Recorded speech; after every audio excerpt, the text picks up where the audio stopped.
kubah aneh mula muncul dan merubah persekitaran di bandar-bandar utama serata dunia. Sesetengah orang ramai yang berada di dalam kubah kelihatan bertukar menjadi raksasa.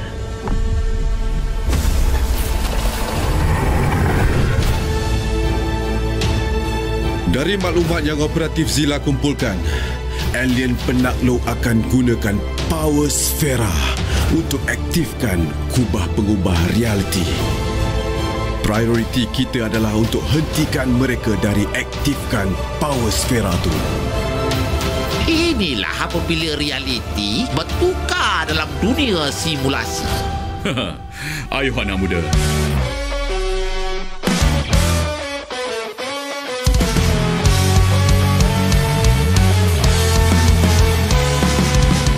Yang paling berbeza bagi kami lah masa kita buat skrip, masa kita buat production ialah kali ini dia bukan shonen. Shonen ni maknanya superhero kanak-kanak kan. So kali ni topik dia, watak dia dewasa, dan dia punya topik pun ialah tentang kedewasaan lah, kita panggil tentang kehidupan harian. So memang dia agak grounded juga, cuma kita boleh main dengan aksi dalam dunia simulasi lah. So memang writing dia very different, directing pun very different. Dan kalau kita tahu watak Papa Uzla selama ni kan dia macam kelakar-kelakar, macam just macam funny character, tapi bila kita nak masukkan the layer of depth, perasaan dia, macam mana dia react to certain situation, itu sangat-sangat mencabar lah. Itu saya rasa kelainan yang paling besar lah. Ya, Protect and Prevent Agency.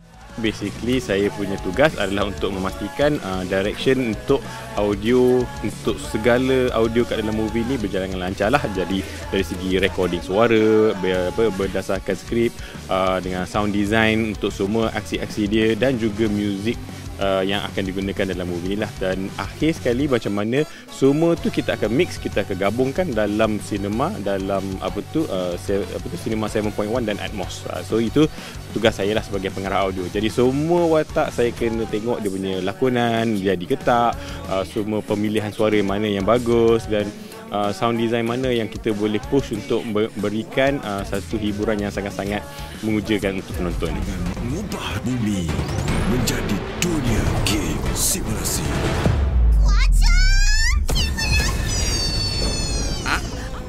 Ini dolar ke? Takkanlah tak kenal aku. Pakcik apa? Saya memang dalam bidang seni persembahan. Saya seorang penulis, pengarah, pelakon dan juga pensyarah dalam bidang teater. Sekarang mengajar di Fakulti Seni Teater di Aswara. Jadi memang adalah bermain dengan kata olah-olah suara dan mencari pilihan-pilihan suara. Ini salah satu suara karakter lah yang apabila Monster minta jenis-jenis suara kan. Jadi ni antara suara yang kemudian dia orang setuju dengan suara ni dan kita teruskan dengan suara ni. Zola, korang dah bahagia dengan Pipi kan? Zola, anak kau dah kena colek. Hai, nama saya Mimi Ami dan saya melakonkan watak Cimobot. Susah sebab Cimobot tu dia baby. So kena jadi baby dalam studio tu. So itulah susah sikit. Tapi nak suara high pitch tu senang je. Yang paling susah tu bila the first ever take yang pertama sekali, sebab nak dapatkan suara Cimobot tu susah. Nak dapat the perfect voice for a little baby. Seronok, sangat seronok. Memang dari kecil nak sangat watak macam ni. So tiba-tiba dapat. So seronok sangat.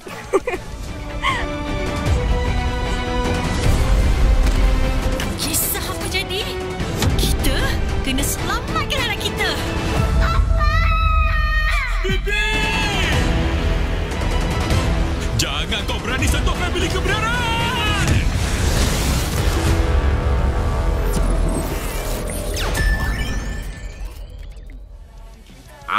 Semua yang ada kat sana dekat luar tu jangan lupa beli tiket dan saksikan Papa Zola The Movie di Pawagam bermula 11 Disember ini. Kuasa simulasi. Yombi, Papa masih beroperasi ke? Mestilah masih. Kalau tak, siapa nak lindungi bumi dari serangan alien?